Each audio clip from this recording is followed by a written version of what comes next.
नमस्कार दोस्तों, welcome to Nifty India बाजार। निफ्टी इंडिया बाजार की टेक्नो फंडा सीरीज के इस एपिसोड में आपका स्वागत है। आज के इस एपिसोड में हम लोग समझेंगे आरबीएल बैंक को। आरबीएल बैंक दोस्तों लगातार स्टॉक गिरावट दिखा रहा है। एक ऐसा कारनामा करने जा रहा है प्राइस एक्शन के लिहाज से जो कोविड के बाद कोविड के लो को तोड़ने वाला ये पहला स्टॉक होगा।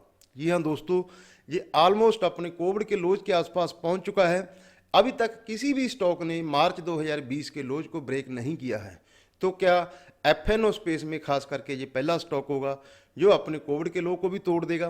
कोविड का लो टूटने के बाद आरबीएल बैंक में अगर टूटता है तो हमें क्या रणनीति रखनी चाहिए, क्या वजह है दोस्तों हायर लेवल से आरबीएल बैंक 80% तक फिसल गया है। इसी चीज़ को निफ्टी इंडिया बाजार की टेक्नो फंडा सीरीज के इस एपिसोड में हम लोग समझने की कोशिश करेंगे। जो दर्शक हमारे साथ नए जुड़े हैं उनको बता दें, हम लोग इस सीरीज में स्टॉक्स को टेक्निकली और फंडामेंटली दोनों एस्पेक्ट पे एक साथ समझने की कोशिश करते हैं। आगे बढ़ने से पहले दोस्तों आपको बता दें, हमारे ज़्यादातर टेक्नो फंडा सीरीज के जो भी एपिसोड जो होते हैं वो हमारे दर्शकों की डिमांड पे होते हैं। आपका पसंदीदा स्टॉक कौन सा है, आपके पोर्टफोलियो में स्टॉक अगर कोई लॉस में है तो वो क्यों लॉस में है, उसकी वजह जानने के लिए आप हमें कमेंट सेक्शन में अपने पसंदीदा स्टॉक का नाम लिख के बताएं। हम आने वाले समय में अपना टेक्नो फंडा सीरीज का एपिसोड आपके पसंदीदा स्टॉक में करेंगे, क्योंकि ज़्यादातर हमारे जो एपिसोड जो होते हैं वो हमारे दर्शकों की डिमांड पे होते हैं। आगे बढ़ते हैं दोस्तों, बात करते हैं आरबीएल बैंक। आरबीएल बैंक जो कि पहले रत्नाकर बैंक के नाम से जाना जाता था, इसकी शुरुआत 1943 में हुई। 1970s में इसको आरबीआई की तरफ से बैंकिंग का लाइसेंस मिला। 2016 में आरबीएल बैंक का आईपीओ आया। आईपीओ के समय बड़ा बैच क्रिएट हुआ। ऑलमोस्ट 70 टाइम्स तक आरबीएल बैंक का आईपीओ 1200 करोड़ रुपए का आईपीओ सब्सक्राइब हुआ।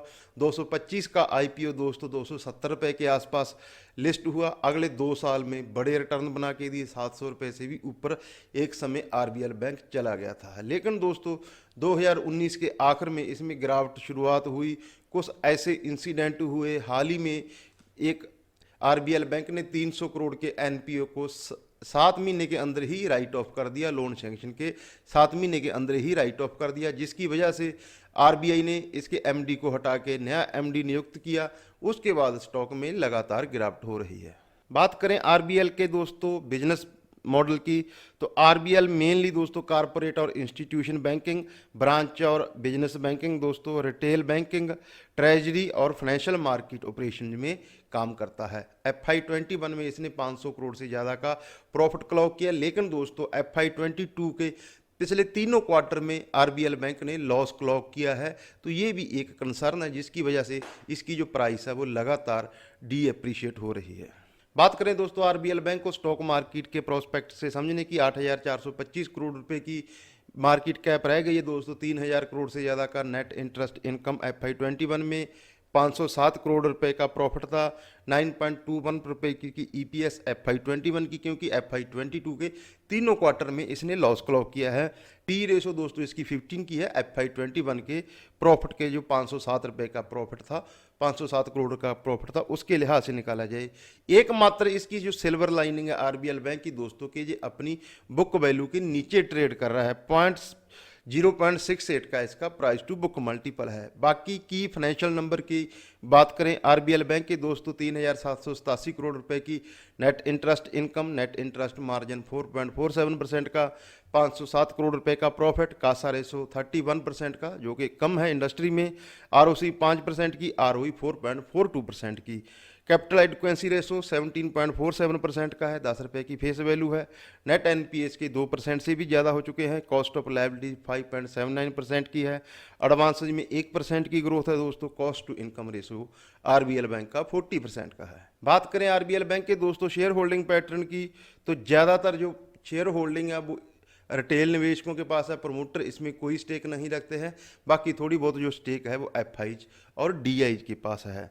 बात करें बाकी बैंकों के मुकाबले, क्योंकि हमने जो टॉप के 4 बैंक जो निफ्टी का हिस्सा है, HDFC bank, ICICI bank, Kotak Mahindra bank, State Bank of India और एक्सिस बैंक, उनके साथ हमने इसको कंपेयर किया। वैसे उनके साथ इसका कोई कंपेरिजन नहीं बनता, बट हमें एक जो इसकी रिटर्न रेशो उन बैंकों के मुकाबले क्या है, पी रेशो क्या है, एनपीए क्या है, तो उससे हमें एक किसी भी स्टॉक की जो सही फेस वैल्यू, सही वैल्यू समझ में आती है। जैसा कि बात करें HDFC बैंक की दोस्तों, 8,04,000 करोड़ रुपए का market cap, ICICI bank 5,20,000 crore रुपए का market cap, state Bank of India 4.5 crore रुपए का market cap, Kotak Mahindra bank 3,60,000 crore रुपए का market cap, axis bank 2,40,000 crore रुपए का मार्केट कैप दोस्तों, RBL बैंक 8,400 करोड़ रुपए का मार्केट कैप दोस्तों। वहीं नेट इंटरेस्ट मार्जिन देखें, HDFC बैंक के ऑलमोस्ट 4% के, ICICI बैंक के 2.95% के दोस्तों, SBI के 2.5% के हैं, कोटक महिंद्रा बैंक के 4.1% के हैं, एक्सिस बैंक के 2.9% के हैं, RBL बैंक के 3.93% के हैं। वहीं जो कासा डिपॉजिट हैं दोस्तों, इसका इन टॉप के पांचों बैंकों के मुकाबले सबसे कम है। अगर NPA देखें तो इसका टॉप के पांचों बैंकों के मुकाबले NPA सबसे ज़्यादा है। वहीं RO की बात करें, ROE रिटर्न ऑन इक्विटी, तो पांचों बैंकों के मुकाबले इसका सबसे कम है, 4.42 का है। तो इससे हमें पता चलता है दोस्तों कि इसकी रिटर्न रेशो टॉप के बैंकों के मुकाबले बहुत कम है। इसी वजह से स्टॉक इतने डिस्काउंट में ट्रेड कर रहा है, अपनी बुक वैल्यू के भी नीचे ट्रेड कर रहा है। अब आता है दोस्तों हमारे लिए एज ए रिटेल निवेश को जो सबसे इंपॉर्टेंट एस्पेक्ट किसी भी स्टॉक के लिए होना चाहिए, वो है इसकी प्राइस। हम अक्सर हमारे वीडियोज में बोलते हैं कि जो कोविड का समय का लो है वो आने वाले समय में स्टॉक्स के लिए बेंचमार्क माना जाएगा।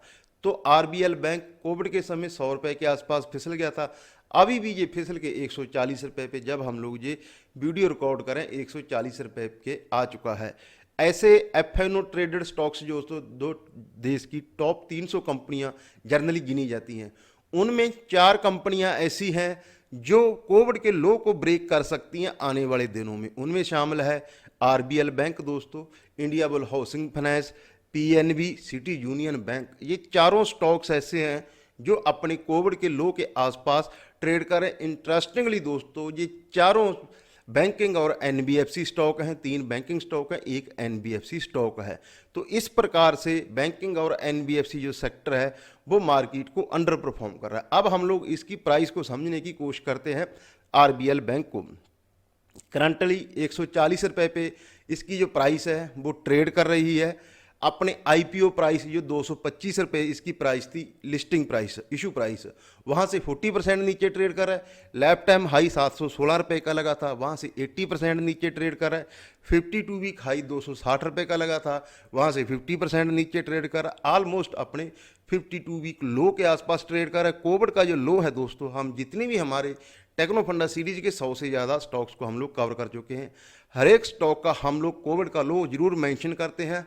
अब वो लो काम करेंगे दोस्तों जब जो खराब फंडामेंटल वाले स्टॉक्स मार्केट मोमेंटम के साथ 2 साल जिन्होंने होल्ड किया, अब वो लो को तोड़ेंगे तो मार्केट उनको बहुत जोर से पनिश करेगा। जो कोविड का भी लो तोड़ेंगे, तो RBL बैंक का जो कोविड का लो 140 रुपये है उसको तोड़ने की कगार पे है। बात करें चार्ट्स की दोस्तों, क्योंकि ये 2016 की ही लिस्टिंग है, पिछले 5 साल पुरानी लिस्टिंग है, तो चार्ट्स पे इसने गिरावट के सिवाय और कुछ नहीं किया। 700 रुपये से गिरना शुरू हुआ। कोविड का जो समय का लो है उस लो को हम लोग देख सकते हैं कि उसी लो पे पिछले 3 हफ्ते से RBL बैंक का स्टॉक सपोर्ट ले रहा है, कंसोलिडेट कर रहा है। हालांकि इन्हीं स्तरों पे CLS जैसे कुछ बड़े ब्रोकरेज फर्म ने इसमें 200 रुपये के टारगेट दिए हैं दोस्तों, लेकिन हमारा कोई ये तो रेकमेंडेड हम करते नहीं, किसी भी स्टॉक को रेकमेंड नहीं करते हैं, बट हम तो कुछ पैरामीटर, कुछ बेंचमार्क हमारे दर्शकों को बताते हैं। जैसे कि RBL बैंक में आप 100 रुपये का लेवल याद रखना। अगर RBL बैंक 100 रुपये के नीचे जो इसका कोविड का लो है, ऐसा करने वाले दोस्तों ये कुछ ही स्टॉक में शामिल होगा जो कोविड का लो ब्रेक करेंगे। मार्केट याद रखना इसको बहुत बुरी तरह से पनिश करेगी अगर ये कोविड का लो ब्रेक करता है। तो ये हमारे RBL बैंक के ऊपर दोस्तों टेक्नो फंड एनालिस्ट थे, हमने देखा इसकी प्राइस हर पैरामीटर, चाहे वो लाइफ टाइम हाई है, 52 वीक हाई है, IPO प्राइस है, सभी से 40, 50 और 80% रिस्पेक्टिवली नीचे ट्रेड कर रही है। और अभी एकमात्र बेंचमार्क बचा है, वो है इसका कोविड का समय का लो। अगर उसको जो होल्ड करता है तो जैसा कि CLA से बता रहा है इसमें 200 रुपये के टारगेट दिए हैं, लेकिन दोस्तों अगर उसके नीचे फिसल गया वो बहुत ख़राब इसका स्टॉक का स्ट्रक्चर हो जाएगा। हालांकि फंडामेंटली बहुत ओवरसोल्ड 0.68 के प्राइस टू बुक मल्टीपल पे ट्रेड कर रहा है, बहुत ओवरसोल्ड लेवल में, चाहे वो टेक्निकली हो चाहे फंडामेंटली हो, वो ओवरसोल्ड जोन में ट्रेड कर रहा है। इसी प्रकार के एनालिसिस दोस्तों आप चाहते हो कि आपके पसंदीदा स्टॉक को हम लोग एनालाइज करें, आप हमें कमेंट सेक्शन में नीचे कमेंट करके बता सकते हो। ज़्यादातर हमारे टेक्नो फंडा एनालिसिस के जो वीडियो होते हैं वो अपने दर्शकों की डिमांड पे होते हैं। कोशिश कंटेंट डाटा प्रेजेंटेशन कैसी लगी, वीडियो लाइक करना दोस्तों, चैनल को सब्सक्राइब करना, साथ ही अपने दोस्तों से भी शेयर करना। अपना और अपनों का ख्याल रखें। नमस्कार।